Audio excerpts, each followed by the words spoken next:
லிந்துலை ஸ்ரீ முத்துமாரியம்மன் கும்பாபிஷேகம் இன்று நடைபெற்றது.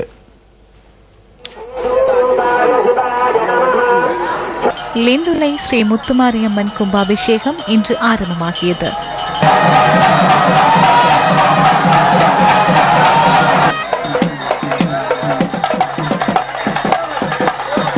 கும்பாபிஷேகத்தில் அம்மன் அருள் வேண்டி பெருந்திரளான பக்தர்கள் வருகை தந்திருந்தனர்.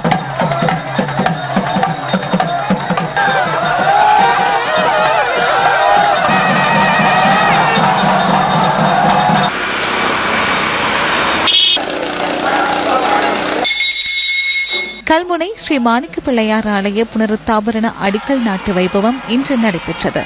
ஸ்ரீ மாணிக்க பிள்ளையார் ஆலயம் சுமார் 400 ஆண்டு வரலாற்றினை கொண்டுள்ளது.